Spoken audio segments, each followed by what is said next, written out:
நம்ம வீட்டில் காலையில் என்னென்னு டெய்லி ஒரேடியாக சாப்பாடே காமிக்கிறதுக்கு இன்றைக்கி பாருங்கள் நம்ம வீட்டில் கருப்பு கவுனி அரிசி கூழ் மாதிரி காய்ச்சி வச்சுக்கிறோம்ப்பா. இதில் தயிரை ஊற்றி இன்றைக்கி காலையில் இதான் பையனுக்கு இன்றைக்கி சாப்பாடு வேண்டான்ட்டான். அதனால் பார்த்துக்கோங்க, இப்போ தான் சாப்பாடு வச்சுருக்கேன். கீரை பொரித்து பாவக்காய் புளிக்குழம்பு வைக்கலான்ட்டு இருக்கேன் பார்த்துக்கோங்க. இதுக்கு தொட்டுக்க பாருங்கள் தயிர் ஊற்றி சாப்பிடணும். ஊறுகாய் மாங்காய் ஊறுகாய் தாளித்தேன் பார்த்துக்கோங்கப்பா. ஊறுகாய் தாளித்தேன். இது இன்னொரு நாளைக்கு செய்யும்போது உங்கள்கிட்ட சொல்கிறேன்ப்பா. நல்லா இருக்கும். இது எதுவும் சாப்பிட்றது டீயை போட்டு வச்சுருக்குறேன்ப்பா. இனிமேதான் டீ குடிக்கணும். காலையில் இன்றைக்கி பிரேக்ஃபாஸ்ட்டு நம்ம வீட்டில் காலையில் டிஃபன் இன்றைக்கி தான்ப்பா. இந்த கஞ்சி தான் அன்றைக்கி நல்லது. வெயில் நேரத்துக்கு ஒரு நேரம்னாலும் குளுமையாக குடித்தாதான்ப்பா நல்லது.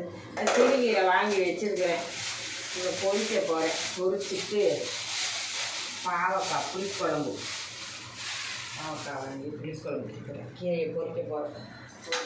இதான்ப்பா இன்றைக்கி நம்ம வீட்டில் டெய்லி சாப்பாடே காமிக்கிறதுக்கு வேறு விதமாக காய் போட்டு இன்றைக்கி இதான்ப்பா காமிச்சிருக்கேன். உடம்புக்கு ஹெல்த்தியானதை காமிச்சிருக்கேன். சரிப்பா, போயிட்டு